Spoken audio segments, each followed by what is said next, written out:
नमस्कार, शुभ संध्या। कैसे हैं आप सब। तो आज पुनः मैं आपके समक्ष एक नई श्रृंखला के साथ उपस्थित हुआ हूं। आज इस श्रृंखला में हम 1000 अति महत्वपूर्ण प्रश्नों की सूची देखने जा रहे हैं और यह श्रृंखला की 5वीं कड़ी है और इस कड़ी में हम सभी प्रश्नों का विस्तार पूर्वक व्याख्यान करेंगे जो आपके परीक्षा के दृष्टिकोण से अत्यंत लाभदायक होगा। तो चलिए प्रारंभ करते हैं आज का। तो प्रश्न है कि कबीरा खड़ा बाजार में नाटक के रचयिता कौन है। विकल्प दिए गए हैं सर्वेश्वर दयाल सक्सेना, धर्मवीर भारती, भीष्म शाहनी और जगदीश चंद्र माथुर। जी हाँ, तो हमारा सही उत्तर क्या होगा, भीष्म साहनी। कबीरा खड़ा बाजार में नाटक के रचयिता है भीष्म साहनी। तो चलिए हम विकल्पों में दिए गए चर्चा कर लेते हैं विस्तार से। तो सर्वेश्वर दयाल सक्सेना की सबसे प्रसिद्ध नाटक की अगर चर्चा करनी हो तो हम एक नाटक स्मरण करते हैं, वो है बकरी। जी हाँ, इनकी नाटक है बकरी। धर्मवीर भारती का एक सबसे महत्वपूर्ण नाटक वह है अंधा युग और यह नाटक गीति नाट्य है। जी हाँ, गीति नाट्य है। तो धर्मवीर भारती की जो नाटक है वह है अंधा युग और यह गीति नाट्य है। भीष्म साहनी के नाटक की चर्चा हम कर चुके हैं कबीरा खड़ा बाजार में। और जगदीश चंद्र माथुर की जो एक महत्वपूर्ण नाटक है वह है कोणार्क। एक और नाटक की चर्चा अगर हम कर सकते हैं तो वो हो सकता है पहला राजा। तो आप इन सभी तथ्यों का स्मरण अगर कर लेंगे तो परीक्षा में आपके लिए लाभदायक होगा। चलते हैं हम अगले प्रश्न की ओर। तो अगला प्रश्न है कि उसने कहा था कहानी का प्रकाशन कब हुआ। जी हाँ, उसने कहा था कहानी का प्रकाशन कब हुआ। विकल्प दिए गए हैं 1910, 1915, 1908 और 1920। और यह प्रश्न जेएनयू के 2019 की परीक्षा में आया हुआ प्रश्न है। तो चलिए इसकी चर्चा करते हैं। तो उसने कहा था कहानी 1915 ईस्वी में प्रकाशित हुई। तो उसने कहा था के बारे में अगर आप कुछ बातें स्मरण रखें तो उसने कहा था कि रचयिता हैं गुलेरी जी। जी हाँ, इनका पूरा नाम है चंद्रधर शर्मा गुलेरी। स्मरण रखेंगे नाम आप, चंद्रधर शर्मा गुलेरी। मैं यहाँ पर संक्षिप्त में लिख रहा हूं गुलेरी जी। गुलेरी जी की दो महत्वपूर्ण और कहानियां हैं। एक तो है बुद्धू का कांटा। जी हाँ, बुद्धू का कांटा। और एक जो महत्वपूर्ण रचना है इनकी वो है सुखमय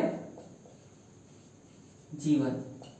तो उसने कहा था जो इनकी कहानी है वह बहुत महत्वपूर्ण है और इसमें जो है आत्म बलिदान,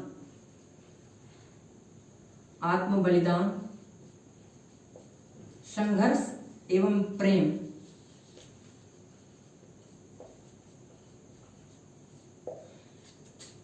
इस कहानी में गुलेरी जी ने बड़े ही नाटकीय ढंग से लहना सिंह के माध्यम से, लहना इसमें एक पात्र होता है लहना सिंह, जो अपनी प्रेमिका के कहने पर युद्ध भूमि में जाता है और उसकी प्रेमिका के पति की रक्षा करता है और अपने प्राण गंवा देता है। तो यह आत्म बलिदान, संघर्ष और प्रेम की कथा है। और प्रश्न यह भी आ सकता है कि उसने कहा था कहानी के प्रमुख पात्र कौन है। तो आप लहना सिंह का नाम भी स्मरण रखें। तो उसने कहा था लहना सिंह अत्यंत महत्वपूर्ण पात्र हैं। तो आपने देखा इस प्रश्न का विस्तार। चलते हैं अगले प्रश्न की ओर। तो अगला प्रश्न है कि जयशंकर प्रसाद इनमें से किस वर्ग के नाटककार हैं। जी हाँ, जयशंकर प्रसाद इनमें से किस वर्ग के नाटककार हैं। तो हमारा विकल्प है आदर्शवादी, विकल्प बी है ऐतिहासिक, विकल्प सी है सुधारवादी और विकल्प डी कोई नहीं। तो हमारा सही विकल्प होगा ऐतिहासिक। जी हाँ, प्रसाद ने बहुत सारी ऐतिहासिक नाटकों का वर्णन किया है। तो प्रसाद की जो मुख्य ऐतिहासिक नाटक हैं अगर आप इनकी चर्चा हम यहाँ पर कर लेंगे।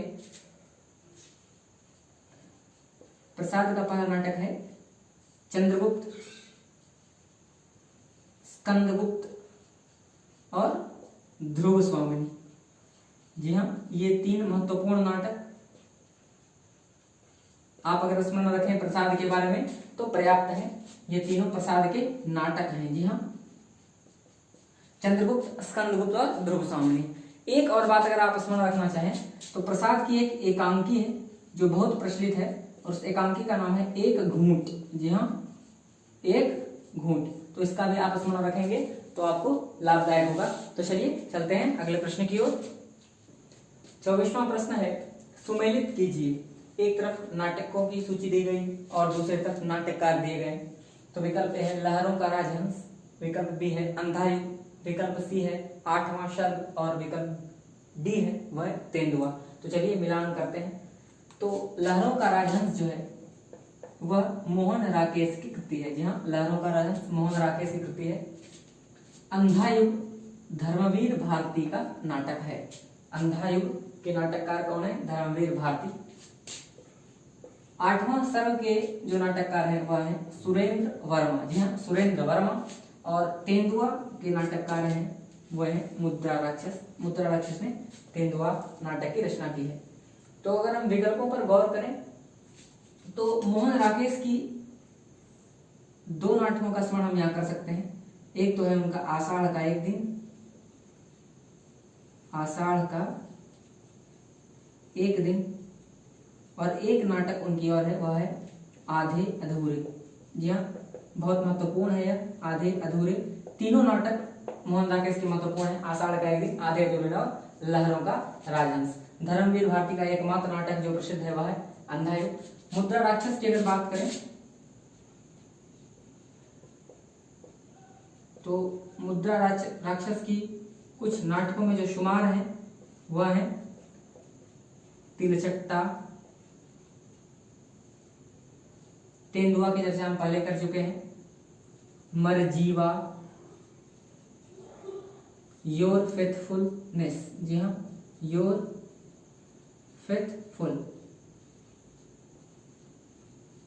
फेथफुलनेस, ये तीनों मुद्रा राक्षस के हैं। और सुरेंद्र वर्मा के जो नाटक हैं वह है द्रौपदी जो बहुत महत्वपूर्ण है। और एक और नाटक अगर आप याद रखना चाहें तो वह है सेतु बंध। तो चलिए चलते हैं अगले प्रश्न की ओर। तो आज के सत्र का यह अंतिम प्रश्न है कि कामायनी का प्रकाशन वर्ष कब हुआ। जी हाँ, कामायनी का प्रकाशन वर्ष कब हुआ। विकल्प है 1925, विकल्प बी 1935, विकल्प सी 1940 और विकल्प डी 1915। तो इसका सही विकल्प है 1935। कामायनी की अगर हम बारे में कुछ जाने तो कामायनी के रचनाकार हैं जयशंकर प्रसाद। जी हाँ, यह कृति जयशंकर प्रसाद की है। इसका प्रकाशन वर्ष यहाँ इसलिए पूछा गया है क्योंकि यह प्रसाद की अंतिम कृति है। जी हाँ, यह प्रसाद की अंतिम कृति है। तो प्रश्न यह भी आ सकता है शंकर प्रसाद की अंतिम कृति कौन है, तो कामायनी है। कामायनी एक महाकाव्य है। जी हाँ, कामायनी एक महाकाव्य है।